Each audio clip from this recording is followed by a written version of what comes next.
السلام علیکم. دس از فاروق Rashid from RAN کو چارٹر اکاؤنٹنٹس. آج میں آپ سے یہ ڈسکس کرنا چاہ رہا ہوں کہ اس جو کووڈ-19 کی ہمارے پاس سچویشن ہے، اس دورانیے میں ہی اکنامک ایکٹیویٹی کو اسٹیمولیٹ کرنے کے لیے پرائم منسٹر پاکستان نے ایک بڑی ہی فیوریبل اور بڑی بینیفیشل ایمنسٹی اسکیم کا ایک اناؤنسمنٹ کی. اور اس ایمنسٹی اسکیم کا ویسے تو بظاہر فوکس یہ معلوم ہوتا ہے کہ this is for builders and developers, لیکن ایک عام انسان، آپ، میں، تمام جو انڈیویژلس ہیں پاکستان کے، ان کے لیے بھی اس کے اندر ایک بڑا ہی ایک دلچسپ، بڑا ہی ایک انٹرسٹنگ اینڈ بینیفیشل کلوز ہے، جس کے ذریعے آپ آپ کی جو ریزیڈینشیل پراپرٹی ہے اسے جب آپ سیل کرنے جا رہے ہیں تو اس حوالے سے ایک بہت ہی آپ کے لیے سگنیفیکنٹ بینیفٹ ہے. تو آئیے وہ ہم ذرا دیکھتے ہیں کہ وہ بینیفٹ کیا ہے.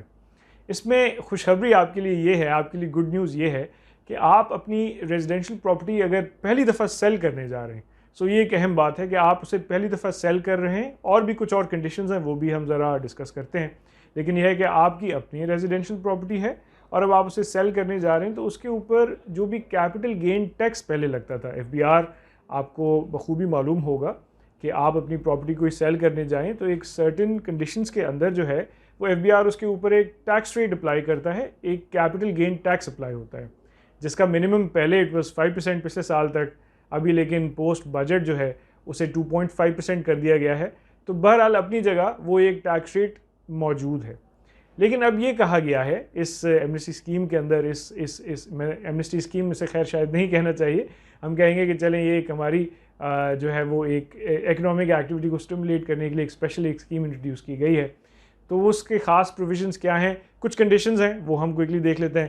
نمبر 1 یہ ہے کہ آپ پاکستان میں، جو کہ آپ یہاں بھی کنڈیشنز دیکھیں بھی ذرا، کہ آپ پاکستان میں ریزیڈنٹ انڈیویژل ہونے چاہیے. دس از نمبر 1 کہ آپ ریزیڈنٹ ہونے چاہیے پاکستان میں. دوسری کنڈیشن یہ ہے کہ یہ کنسٹرکٹیڈ ریزیڈینشیل پراپرٹی ہونی چاہیے. مطلب ایسا نہیں ہے کہ کوئی پلاٹ ہے وہ آپ نے بیچ دیا، آپ کے نام پہ تھا تو اس کے اوپر کوئی کیپٹل گین آپ کے اوپر ارائز نہیں ہوگا. تو یہ کنسٹرکٹیڈ ریزیڈینشیل پراپرٹی ہونی چاہیے. دس از کنڈیشن نمبر 2.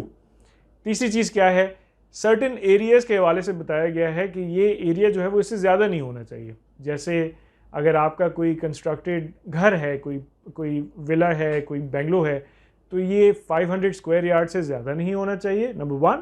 اور دوسرا یہ ہے کہ اگر یہ کوئی فلیٹ ہے تو وہ 4000 اسکوائر فیٹ سے زیادہ نہیں ہونا چاہیے.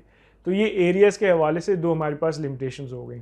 تیسری یہ ہے کہ آپ کا یہ پرسنل اکوموڈیشن کے استعمال میں ہونا چاہیے، یعنی یا تو آپ اس میں رہ رہے ہوں پہلے، یا آپ کے اسپاؤز ہیں، یا آپ کے دوسرے ڈپینڈنٹس ہیں، تو یہ پرسنل اکوموڈیشن کے لیے آپ استعمال کر رہے ہوں.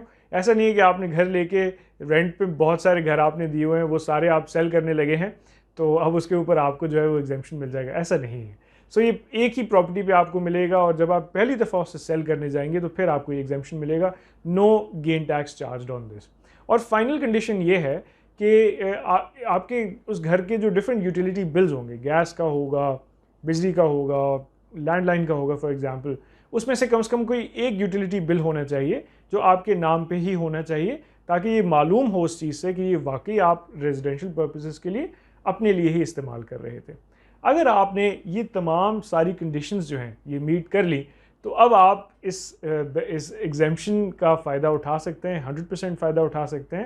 اور آپ اس پراپرٹی کو جب سیل کرنے جائیں گے تو آپ کے اوپر کوئی بھی FBR کا گین ٹیکس ارائز نہیں ہوگا. جو بھی 100% گین ہوگا ارسپیکٹیو آف کہ اس کا کیا اماؤنٹ ہے، وہ پورا کا پورا آپ ہی کا ہوگا. تو اس خوشخبری کے ساتھ فاروق رشید فرام RAN کو چارٹرڈ اکاؤنٹنٹس آپ سے سائن آف کرتے ہیں. Do stay connected to us for other similar videos. Thank you.